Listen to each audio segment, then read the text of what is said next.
Telangana assembly సమావేశాలలో CM Revanth Reddy మాట్లాడుతున్నారు. Live లో చూద్దాం. ప్రపంచంలో ఏ నగర విస్తీర్ణమైన ఏ ప్రజల యొక్క నాగరికత అభివృద్ధి చెందిందంటే నదీ పరివాహక ప్రాంతంలోనే మానవుల యొక్క నాగరికత అభివృద్ధి చెందింది. నదీ పరివాహక ప్రాంతాలలోనే గ్రామాలు కానీ పట్టణాలు కానీ నగరాలు కానీ నిర్మించడం జరిగింది. ఈ నదీ పరివాహక ప్రాంతంలో నిర్మించిన గ్రామాలు మనకు ప్రతి ఊరిలో ఊరు కానుకొని చెరువు ఉంటుంది. ఊరి యొక్క తాగునీరు సాగునీరు అవసరాలు తీర్చడానికి పట్టణాలలో కూడా మీరు పెద్ద పెద్ద లేకులు చూసారు.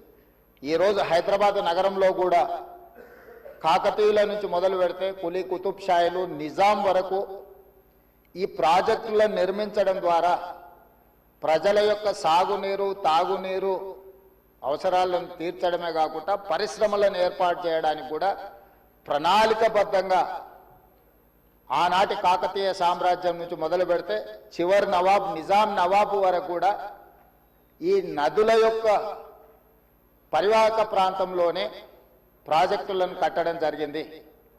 ఈరోజు మంజురా నది ఉండొచ్చు, నిజాం సాగర్ ఉండొచ్చు, లేకపోతే ట్యాంక్ బండ్ ఉండొచ్చు, ఉస్మాన్ సాగర్ ఉండొచ్చు, హిమాయత్ సాగర్ ఉండొచ్చు.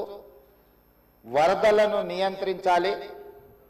1908లో ఈ నగరం మీద వరద తుఫాను ఉప్పెనై వేలాది మందిని బలిగొన్నప్పుడు నిజాం సర్కార్ నిజాం ప్రభు మనసు చెల్లించి ఈ సమస్యకు శాశ్వత పరిష్కారం చూపించాలి అని చెప్పి ప్రపంచ స్థాయిలో ఆ రోజుల్లోనే టెండర్లు పిలిచి సాంకేతిక నిపుణులను నియమించి మోక్షగుండం విశ్వేశ్వరయ్య ద్వారా శాశ్వతంగా ఈ నగరానికి వరద ముప్పు నుంచి రక్షించడమే కాకుండా తాగునీటి సమస్యను పరిష్కరించడానికి 1908లో నిజాం సర్కార్ ఈ కార్యక్రమాన్ని ఈ ప్రాజెక్టును చేపట్టడం జరిగింది.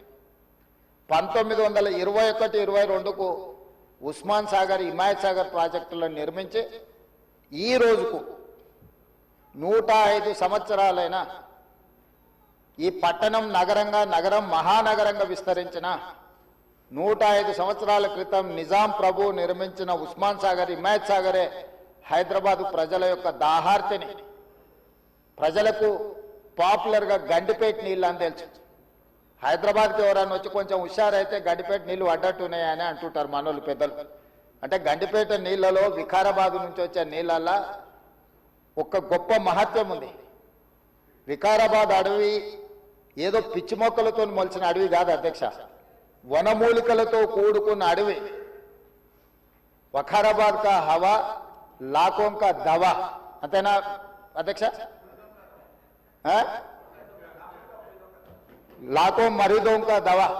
టీబీ వచ్చిన వాళ్ళని తీసుకెళ్లి వికారాబాదులో వదిలేస్తే అక్కడ 3 నెలలు ఉంటే నేచరే వాళ్ళని క్యూర్ చేసే విధంగా, అంటే నిజాం వికారాబాద్ అడవులను పిచ్చి మొక్కలతో కాకుండా వనమూలికలతో కూడుకున్న చెట్లను నాటి వాటిని పెంచడం వల్ల వికారాబాదులో టెంపరేచర్స్ తక్కువ ఉంటాయి అధ్యక్ష. హైదరాబాదులో ఈ చుట్టుముట్టుతుండే టెంపరేచర్ కంటే 2-3 డిగ్రీలు వికారాబాద్ అనంతగిరి కొండల్లో టెంపరేచర్ తక్కువ ఉంటుంది. అక్కడ గాలి అక్కడి నీరు చాలా గొప్ప వనమూలికలతో కూడుకున్నది. ఆ నీళ్ళే గండిపేటకు వచ్చి ఆ గండిపేట నీళ్ళే హైదరాబాద్ నగరానికి ప్రజలకు తాగడానికి ఇవ్వడం ద్వారా మన ఆరోగ్యాన్ని కాపాడడం కాకుండా మనకు తెలివితేటలను కూడా మెరుగుపరచుకోవడానికి నిజాం సర్కార్ ఇవన్నీ ఏర్పాటు చేసింది అధ్యక్ష. కాలక్రమేణా స్వతంత్రం వచ్చింది, సాంకేతిక నైపుణ్యం పెరిగింది. సాంకేతిక నైపుణ్యంతో నగరాలు అభివృద్ధి చెంది జలవనరులను కాపాడుకోవాల్సిన మనము ఆ దిశగా ప్రయాణం చేయలే అధ్యక్ష. శాశ్వత సమస్యల్ని పరిష్కరించి మన ఆరోగ్యాన్ని కాపాడే జలవనరులను కలుషితం చేయడమే కాకుండా కబ్జాలు పెట్టి ఫామ్ హౌజులు కట్టి ఫామ్ హౌజ్లో డ్రైనేజ్ లైన్లు తీసుకెళ్లి ఈ గండిపేట హిమాయత్ సాగర్ కలిపిండ్రు అధ్యక్ష.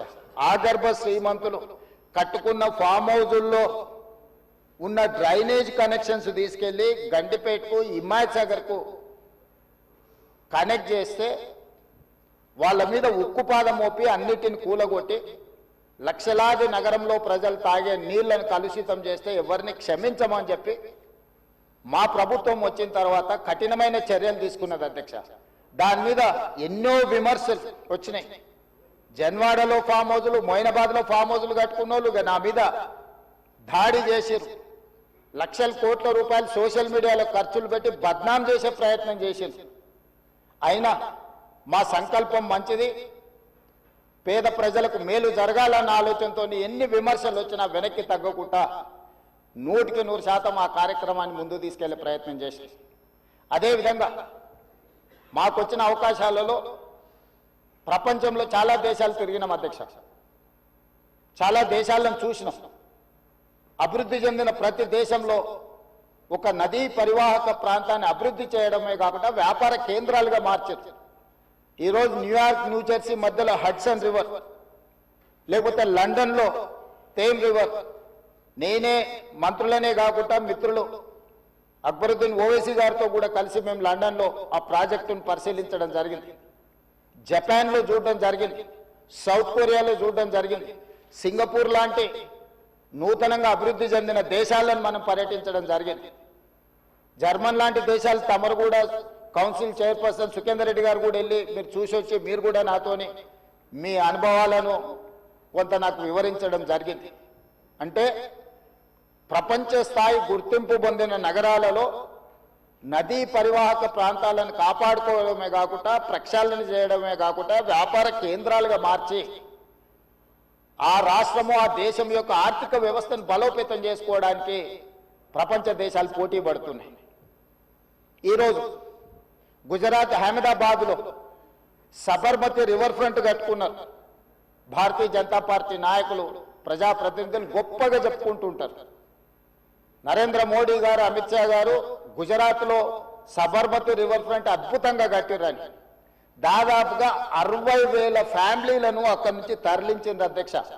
60,000 కుటుంబాలను సబర్మతి రివర్ ఫ్రంట్ అభివృద్ధిలో భాగంగా ఆ సబర్మతి రివర్ కానుకొని ఉన్న పేదలను అందరిని కూడా అక్కడి నుంచి తరలించారు. ఉత్తరప్రదేశ్లో గంగానది ప్రక్షాళన చేసి అక్కడ రివర్ ఫ్రంట్ కట్టుకున్నారు. ఈ మధ్యకాలంలో ఢిల్లీ ఎన్నికల్లో బీజేపీ యమునా నదిని ప్రక్షాళన చేసి ప్రపంచ స్థాయి నదీ పరివాహక ప్రాంతాన్ని అభివృద్ధి చేస్తామని ఎన్నికల్లో భారతీయ జనతా పార్టీ నరేంద్ర మోడీ గారు చెప్పి ఢిల్లీ ఎన్నికల్లో గెలవడం జరిగింది. ఆ విషయాలను అన్నిటినీ భారతీయ జనతా పార్టీ అద్భుతంగా గొప్ప అభివృద్ధి నమూనాగా మాట్లాడుకొని ఎన్నికల్లో ఎజెండాగా మార్చి చెప్పుకున్నారు అధ్యక్ష. మేము తప్పు పట్టడం లేదు. అభివృద్ధి జరిగినప్పుడు కొంతమందికి ఇబ్బంది జరుగుద్ది. ఆ ఇబ్బంది జరిగిన వాళ్లకు ప్రభుత్వాలు న్యాయం చేయాలి, నష్టపరిహారం ఇవ్వాలి, ప్రత్యామ్నాయం ఏర్పాట్లు చేయాలన్నది మా ఆలోచన.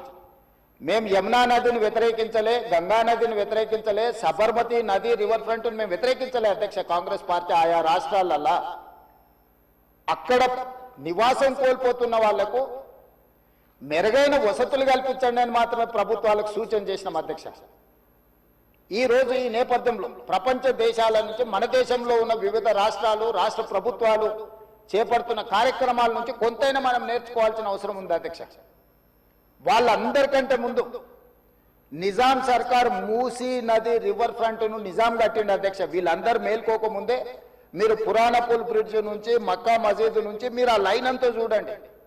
గుల్జార్ హౌస్, మోజంజాయ్ మార్కెట్, మీరు గండిపేట, ఉస్మాన్ సాగర్, హిమాయత్ సాగర్ నుంచి మొదలు పెడితే పరివాహక ప్రాంతంలో ఎన్ని హెరిటేజ్ స్ట్రక్చర్స్ ఉన్నాయి. తారామతి, బారాదరి నుంచి మొదలు పెడితే ఆ నదీ పరివాహక ప్రాంతంలో దశాబ్దాల కిందే నిజాం ఒక నదీ పరివాహక ప్రాంతాన్ని వ్యాపార కేంద్రాలుగా తీర్చిదిద్ది ప్రపంచ దేశాలతోనే పోటీ పడే విధంగా ఆనాటి హైదరాబాద్ రాష్ట్రాన్ని అభివృద్ధి చేసింది అధ్యక్ష నిజాం. కాలక్రమేణా స్వతంత్రం వచ్చింది, ప్రజాస్వామిక పాలన వచ్చింది. కానీ నిజాం చేసిన అభివృద్ధిని మొత్తం కాలగర్భంలో కలిపేసేసి కనుమరుగు చేసేసి, పాలకులకు నిజాం మీద కోపం ఉంటే నాకు అభ్యంతరం లేదు, కానీ నిజాం కట్టిన కట్టడాలను, చారిత్రాత్మకమైన కట్టడాల నుంచి మొదలు పెడితే చేసిన అభివృద్ధిని మొత్తం కాలగర్భంలో కలిపి కలుషితం చేసి ఆక్రమించుకొని అన్యాయక్రాంతం అయిపోయి ఈరోజు నివసించడానికి యోగ్యం కాని ప్రాంతాలుగా తయారు చేశారు. ఇదొక భాగం. ఈ హైదరాబాదు నగరంలో ఉన్న మురికి కాలువలన్నిటినీ కాలనీలు మొత్తం పట్టణం యొక్క మురికినంతా మూసీ నది కలిపేసేసి చచ్చిన శవాల నుంచి పశువుల కళేబరాల వరకు ఆ మూసీ నదిలో కలిపేయడంతో రంగారెడ్డి జిల్లా, హైదరాబాదు జిల్లా, చివరగా నల్గొండ జిల్లా ఈరోజు శిక్ష అనుభవిస్తున్నది నల్గొండ జిల్లా ప్రజల అధ్యక్ష. లక్షలాది మంది నల్గొండ జిల్లా ప్రజలు మూసీ నది పరివాహక ప్రాంతంలో చివరగా ఉండడం వల్ల రంగారెడ్డి జిల్లా, హైదరాబాదు జిల్లాలో నుంచి వచ్చిన మొత్తం మురికి కలుషితం మనుషుల శవాల నుంచి పశువుల కళేబరాల వరకు ఫార్మా కంపెనీలు వెదజల్లుతున్న విష కాలుష్యం నుంచి మూసీలో కలపడం వల్ల కింద వాళ్ళు జీవించలేని పరిస్థితి ఉంది. నల్గొండ జిల్లాకు భగవంతుడే శిక్ష విధించింది అధ్యక్ష. వాళ్ళ దురదృష్టం దేవుడే వాళ్ళ మీద కక్ష కట్టిండి అన్నట్టుగా ఫ్లోరైడ్ ప్రాంతంగా ఆ ప్రాంత ప్రజలు పేదవాళ్ళు కాళ్ళు వంకర, చేతులు వంకర, నడుము వంకర, పుట్టే పిల్లలు అష్ట వంకర్లతో పుడుతుంటే కన్న తల్లిదండ్రుల యొక్క దుఃఖం ఎలాంటిదో అర్థం చేసుకోండి అధ్యక్ష. ఇదే కాకుండా పిడుగులాంటి ప్రమాదం వాళ్లకు మూసీ నుంచి వచ్చింది అధ్యక్ష. మూసీ పరివాహక ప్రాంతంలో ఆ ప్రాంతంలో మహిళలు గర్భం దాలిస్తే ఈ నీళ్లు తాగడం వల్ల ఈ మూసీ పరివాహక ప్రాంతంలో పండించిన పంటలు, కూరగాయలు పంటలు తినడం వల్ల ఆడపిల్లలు గర్భం దాల్చలేని పరిస్థితి వచ్చిందని డాక్టర్లు రిపోర్ట్ ఇచ్చింది అధ్యక్ష. వరల్డ్ హెల్త్ ఆర్గనైజేషన్ మనుషులు నివాస యోగ్యము కాని ప్రాంతంగా నల్గొండ మారబోతుందని ఫ్లోరైడ్ విషయంలో చెప్పడం జరిగింది అధ్యక్ష. అదే కాకుండా ఈరోజు మూసీ కలుషితం వల్ల పరివాహక ప్రాంతంలో నేను భువనగిరి, ఆలేరు ఆ ప్రాంతం నేను ప్రత్యక్షంగా పర్యటనకు పోయొచ్చిన అధ్యక్ష. నేనే స్వయంగా పాదయాత్ర చేసిన అధ్యక్ష. అక్కడ ఆడపిల్లలు వచ్చి, అయ్యా మా పిల్లలకు పెళ్లిళ్ళు అయితే మా పిల్లల్ని ఇక్కడ ఉంచుతలేము, మేము పట్టణమో ఎక్కడన్నా పోయి బతకమంటున్నాం, వీడు ఉంటే పిల్లలు పుట్టడం కష్టం, పుట్టే పిల్లలు కూడా అంగవైకల్యంతో పుట్టే పరిస్థితి వచ్చింది అని. నేను అడిగిన ఆడబిడ్డల్ని, ఎందుకమ్మా, ఏం తల్లి, ఏం కష్టం వచ్చిందని. ఒకప్పుడు మూసీలో నీళ్లు ముంచుకొని మేము తాగేటోళ్ళమయ్యా, ఈరోజు చూడు నువ్వే చూస్తున్నావు కదా, మూసీ పక్కన నిలబడలేని పరిస్థితి, దుర్భరమైన కంపు, కలుషితమైన నీళ్లు. ఈ నీళ్లు ఇక్కడనే కాదు, మా పంట పొలాలలో పారి మా పశువులు, మా మేకలు ఈ నీళ్లు తాగి చచ్చిపోవడమే కాకుండా మేము పండించే కూరగాయలు, పంటలు ఇవే తినడం వల్ల మేము జీవించలేని పరిస్థితి వచ్చింది. మీరు ఏమైనా చేయండి, మా నల్గొండకి ఏమి చేయకపోయినా పర్వాలేదు, ఈ మూసి ప్రక్షాళన చేయండి, కలుషితం నుంచి మమ్మల్ని కాపాడండి అని చెప్పి వేలాది మంది ఆ రోజు అక్కడికి వచ్చి విజ్ఞప్తి చేసింది అధ్యక్ష. ఇన్ని పరిస్థితులను చూసి, ప్రపంచం అభివృద్ధి చెందుతున్న విధానాలను చూసిన తర్వాత మా ప్రభుత్వం స్పష్టమైన నిర్ణయం తీసుకున్నది అధ్యక్ష. ఎట్టి పరిస్థితుల మూసీ నది ప్రక్షాళన చెయ్యవలసిందే. సంవత్సరానికి 365 రోజులు మూసీ నదిలో నీళ్లు ప్రవహించాల్సిందే అని ప్రణాళికలు సిద్ధం చేయాలని చెప్పి అధికారులను పిలిస్తే, అధికారులు మన స్థాయిలోనే కాదు ప్రపంచ స్థాయిలో అనుభవం ఉన్న కన్సల్టెంట్స్ ఉంటే మనకి ఈజీ అవుద్ది. వాళ్ళు ఇచ్చే నివేదికలు, అంచనాలు, సూచనలు మనకు ఉపయోగపడతాయని చెప్పి గ్లోబల్ టెండర్ పిలిచిన అధ్యక్ష కన్సల్టెంట్ కోసం. అందులో జాయింట్ వెంచర్ కన్సార్షియం కింద మాన్హాట్ సింగపూర్ ప్రైవేట్ లిమిటెడ్, సింగపూర్కు సంబంధించిన సంస్థ, Cushman Wakefield private limited, Rios design studio, ఒకరు ప్రాజెక్టులు డిజైన్లలో, రెండవరు ఫైనాన్షియల్ కన్సల్టెంట్స్, ఒక ఆర్థికంగా ఏ రకంగా బ్యాంకుల నుంచి రుణాలు పొందాలి, ఏ రకంగా వ్యాపార కేంద్రాలను అభివృద్ధి చేయాలి, మూడవరు నీళ్లను ఏ విధంగా ఉపయోగించాలో ఈ ముగ్గురు కన్సార్షియం కింద ఏర్పడి ఈరోజు మూసీ రివర్ డెవలప్మెంట్ ఫ్రంట్ నుంచి మనం టెండర్లు పిలిచి ఈ కన్సల్టెంట్ని మనం అపాయింట్ చేసుకోవడం జరిగింది అధ్యక్ష. ఈ 3 వ్యాపార సంస్థలు కలిసి జాయింట్ వెంచర్ కింద ఈరోజు మనం మూసీ నది ప్రక్షాళన, మూసీ నది పునరుద్ధరణకు కన్సల్టెంట్గా ఉండి ఈరోజు నివేదికలు తయారు చేస్తున్నారు అధ్యక్ష. వాళ్ళు ఇచ్చిన ప్రాథమిక అంచనాలు, ప్రాథమిక నివేదికలు, ఫస్ట్ ఫేజ్ ఉస్మాన్ సాగర్ నుంచి బాపు ఘాట్, హిమాయత్ సాగర్ నుంచి బాపు ఘాట్, ఈ 2 ఇక్కడికి వచ్చి కలిసి బాపు ఘాట్ దగ్గర గాంధీ సరోవర్ మనం నిర్మించదలుచుకున్నాం అధ్యక్ష. ఇది 9.5 కిలోమీటర్లు ఉంది, గండిపేట నుంచి బాపు ఘాట్ వరకు హిమాయత్ సాగర్ నుంచి బాపు ఘాట్ వరకు 11.5 కిలోమీటర్లు ఉంది అధ్యక్ష దాదాపుగా. ఈ రెండు కలిస్తే ఒక వి షేప్ లో అభివృద్ధి జరుగుతుంది. ఇది 21 కిలోమీటర్లు. గండిపేట పైన వికారాబాద్కి ఇంకా ప్రణాళికలు సిద్ధమవుతున్నాయి అధ్యక్ష. వీటికి నీళ్ల కోసము గోదావరి జలాలను 20 టీఎంసీలను తరలించాలి. 20 టీఎంసీలు తీసుకొచ్చి 15 టీఎంసీలు హైదరాబాద్ నగర దాహార్తిని తీర్చాలి. 5 టీఎంసీలు గండిపేటలో వదిలి శాశ్వతంగా ఈ నీటి సమస్యను పరిష్కరించాలి అని చెప్పి రోజు ప్రణాళికలు సిద్ధం చేయడమే కాకుండా 7,000 కోట్ల రూపాయలతోని గోదావరి నదీ జలాలను ఈ రోజు తరలించుకొచ్చి మూసీ నది ఈసీ నదిలో వదిలి ఈ రోజు 3 నదుల యొక్క సంగమం చేసి ఈ రోజు అభివృద్ధి కార్యక్రమాన్ని ముందుకు తీసుకెళ్లాలని పనులు ప్రారంభించిన అధ్యక్ష. నాకు తెలిసి గోదావరి నదీ జలాలు రాబోయే 2 సంవత్సరాల లోపలనే మనము గండిపేటకు నీళ్లు తరలించుకొని వస్తాం అధ్యక్ష. ఈ రోజు ఇప్పుడు ప్రాజెక్టు ప్రిపేర్ అయింది. నెక్స్ట్ 3 months లో 31 మార్చ్ లోపల గండిపేట నుంచి గాంధీ సరోవర్ వరకు, హిమాయత్ సాగర్ నుంచి గాంధీ సరోవర్ వరకు 21 కిలోమీటర్లు కూడా మార్చి 31 లోపల అంచనాలు సిద్ధం చేసి టెండర్లను చేసి first phase of Musi river development front అభివృద్ధి కార్యక్రమాలను ముందుకు తీసుకెళ్లాలనుకున్నాం. ఈ ఫస్ట్ ఫేజ్ కి ఏడీబీ బ్యాంకు 4,100 కోట్ల రూపాయలు మనకు రుణం ఇస్తాం. ఈ ప్రాజెక్టులో విషయం ఉన్నది, ఈ ప్రాజెక్ట్ అవసరం ఉన్నది, అభివృద్ధి చేయడానికి మేము బ్యాంకు రుణాలు ఇస్తామని దీనికి సంబంధించి కేంద్ర ప్రభుత్వం కూడా మనకు అనుమతులు ఇచ్చింది. కేంద్ర ప్రభుత్వం అనుమతుల తర్వాత ఏడీబీ బ్యాంకు కూడా ముందుకు వచ్చింది. ఈ రోజు ఈ first phase detail project report దాదాపుగా నెక్స్ట్ 4-5 రోజులు సబ్మిట్ చేసినాము. వాళ్ళు కొన్ని క్లారిఫికేషన్స్ అడిగినారు. ఆ క్లారిఫికేషన్స్ నివృత్తి చేస్తే సంక్రాంతి లోపల ఫస్ట్ ఫేజ్ ఆఫ్ ప్రాజెక్ట్ కూడా మనకు క్లారిటీ వస్తుంది అధ్యక్ష. క్లారిటీ వచ్చిన తర్వాత ఎగ్జాక్ట్ గా ఎంత జరుగుద్దో, దీని అంచనాలు ఏంది, నీళ్ళు ఏంది, ఏ విధంగా చెక్ డ్యామ్లు కడతాము, ఏ విధంగా నీళ్లు తీసుకొస్తాము. ఈ రోజు ఉత్తి నీటి ప్రవాహమే కాదు అధ్యక్ష, ఈ ప్రాజెక్టు పేరు గండిపేట నుంచి గౌరెల్లి. గండిపేట దగ్గర ప్రారంభమై రామోజీ ఫిలిమ్స్ దగ్గర గౌరెల్లి ఔటర్ రింగ్ రోడ్ కి కనెక్ట్ అవుతుంది అధ్యక్ష. ఇది 55 కిలోమీటర్లు అధ్యక్ష. ఈ 55 కిలోమీటర్లు కూడా ఎలివేటెడ్ కారిడార్. ఈ రోజు ఔటర్ రింగ్ రోడ్ 160 కిలోమీటర్లు ఉంది. మధ్యలో నుంచి మధ్యలోకి పోవాలంటే 80 కిలోమీటర్లు ప్రయాణం చేయాలి. కానీ అదే గండిపేట నుంచి గౌరెల్లి వరకు మీరు ఎలివేటెడ్ కారిడార్ వేస్తే 55 కిలోమీటర్లలోనే మనం ఇక్కడ నుంచి అక్కడికి ప్రయాణం చేయడానికి అవకాశం ఉంది అధ్యక్ష.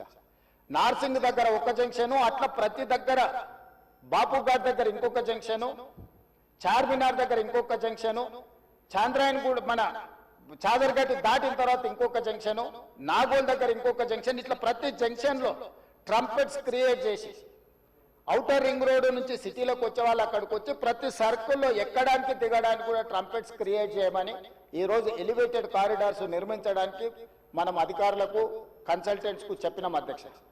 ఈ ప్రాజెక్టులో భాగంగానే మిరాలం ట్యాంకులో వచ్చే నీళ్లు కూడా మిరాలం ట్యాంక్ నుంచి జవహర్లాల్ నెహ్రూ జువాలజికల్ పార్క్ నుంచి ఆ నీళ్లు వచ్చేసి మూసీలో కలుస్తాయి అధ్యక్ష. It is connected to Musi only.